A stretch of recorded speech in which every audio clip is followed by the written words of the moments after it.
Assalamu alaykum, hörmətli televizor görgüçülər. Görüb atqanınızlar Erkin Asiya Radiosu Tor televiziyasının həftəlik xəbərlər proqramısı. Məzkur proqramımızda muş bir həftə jarayonida radiomuzda berilgan bir qism mühim xəbərlərni əsiltib ötdümiz. Mən Erkin. Mən Gülçehra. Uyğur Milli Hərəkatının rəhbəri Rabia Qadir xanım radiomiz ziyaretini qəbul qılıb, Xitay sotining Xotan, Qashqar vaqələrə çetişlik fidoilarni o'limga hukm qilganligiga qarata fikr bayon qildi. Xotan va Qashqardagi vaqealarning Xitoy hukumati bilan Uyg'ur millati orasidagi to'qinish ekanligini eskartgan Rabia Qadir xonim mazkur vaqealarga Xitoy sotlaridan adil hukm chiqarishning mumkin emasligini ta'kidladi. Rabia Qadir xonim Xitoy davlatining o'lim jazolari orqali rayonga yana üstülab o'ch adovat va intiqom urug'i chechayotganligini tilga olib, xalqarodagi tarafsiz organlarni rayon vaziyati ustida mustaqil tekshirish ilib berishga chaqirdi. 13 sentabr Xitoyning Xotan, Qashqa viloyatlik o'ttir sud mahkamaları hukm e'lon qilib, Xotan va Qashqa vaqealariga chetishlik fidoilardan 4 nafarni o'lim jazosiga, 2 nafarni 19 yillikdan qamoq jazosiga buyurgan. Hükümge Xotan vaqasiga chetishlik fidoilardan Abdulg'ani Yusufni o'lim jazosiga, Abdul Eli va Turab Mehmetni 19 yillikdan qamoq jazosiga buyurgan. Qashqa viloyatlik sud mahkamasi Ablikim Hasan, Muxtar Hasan va Mehmet Niyaz Tursun qatorliq 3 fidoini o'limga buyurgan. Germaniyani markaz qilgan xatar ostidagi xalqlar tashkiloti Xitoyni bu 4 Uyg'urning sotini siyosilashtirish bilan tanqid qildi. Biz egallagan ma'lumotlarga qaraganda 18 avgust Malayziyadan Xitoyga qaytarilgan 11 nafar Uyg'ur orasida Qurbonjon Hojim ismli 28 yoshli bir Uyg'ur yoshmi bor bo'lib, ota-onasi uning derkini ololmagan.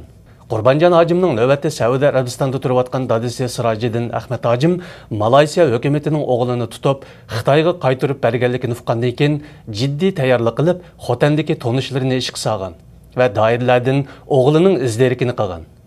Halbuki Xotandagi har darajalik saqchi va xavfsizlik organlari bundaq bir delodan xabari yo'qligini, Qurbonjon Hojim ismli mahbusning tizimlikda yo'qligini bildirgan. Qurbonjon Hojim asli Xotan shahrichidan. O 2006 yili 9-oyda Malayziyaga o'qish uchun kelgan va Malayziyada 10 yillik qonunliq turish ruxsatnomasiga erishgan. Ma'lum bo'lishicha, Qurbonjon Hojim bu yil Xotandan Malayziyaga chiqqan ota-onasini olib, 29-iyul Saudiya Arabistonga olib kelgan. Shu oraliqda Qurbonjon Hojim Malayziyadan kelgan jiddiy telefonni olgandan keyin Malayziyaga qaytgan. Biz egallagan uchurlarga qaraganda Qurbonjon Malayziyaga qaytgandan keyin saqchilarning qo'liga tushgan bo'lishi mumkin. Halbuki Qurbonjon Hojimga kimdan telefon kelganligi va telefonda nimalarning deyilganligi hozirgacha ma'lum emas. 13 sentabr Amerika Davlat ishlari ministerligi tarafidan e'lon qilingan yillik xalqaro diniy erkinlik dokladida Uyg'urlarning diniy erkinlik vaziyatiga alayda o'rin berildi.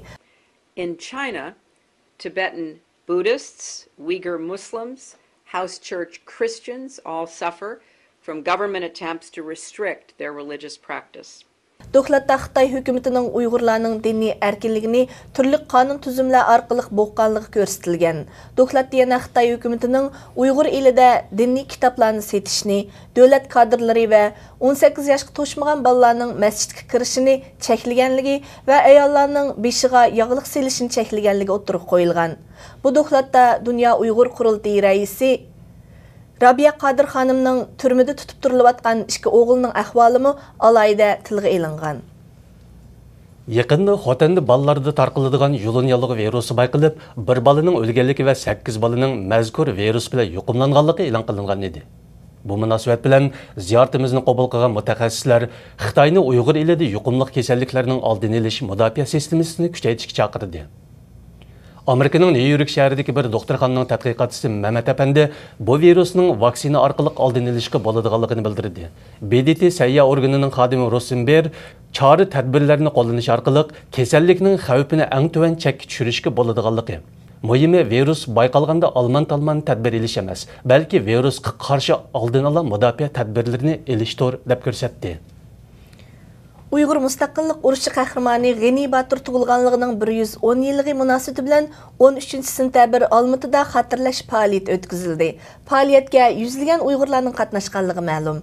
G'ani Batur tug'ilganligining 110 yilligini xotirlash faoliyatini uyushtirishga Qozog'iston Uyg'ur yoshlar birligi tashkiloti ko'p tirishchanlik ko'rsatgan. Marhumning qabrisi 1 yildan ortiq vaqtdan buyon qayta ratlanib va kengaytirilib yasalgan bo'lib, 13-sentabrdagi xotirlash faoliyatiga 44-yildagi Sharqi Turkiston Jumhuriyati armiyasining kapitani Masumjon Zulfiqarov qatnashgan va yig'inga riyosatchilik qilgan.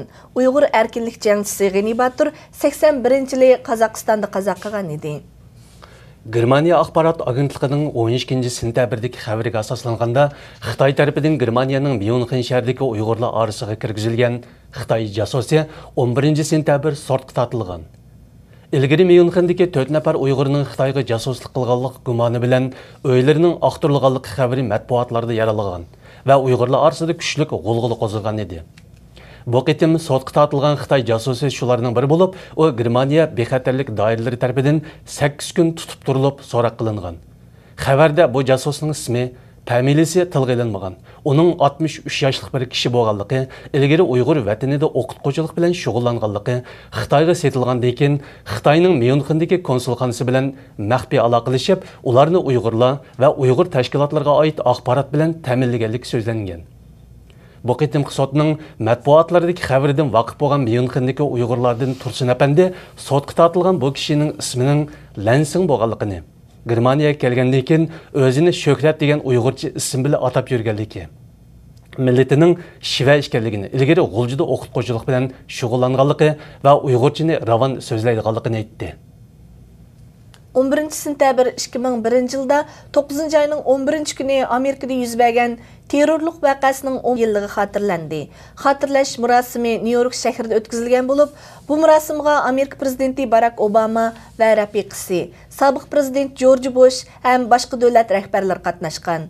Prezident Obama va boshqalar Nyu-York shahridagi Dunyo savdo markazining o'rniga selingan xotir nuqtasiga berib, 11-sentabr hayotidan ayrilgan begunoh kishilarga ta'ziya bildirgan. 11-sentabr kundagi terrorlik hujumining qurbonlari qatorida O'zbekistondan kelgan 24 yoshli Uyg'ur qizi Go'har Seyit Muhammad Mubar edi. Muhtaram televizor ko'ruvchilar, yuqorida Erkin Osiyo radiosi to'g'ri televiziyasining haftalik xabarlar programmasini ko'rdinglar. Kelar qitim ko'rishgacha omon bo'lgaysizlar. Xayr xo'sh. Xayr xo'sh.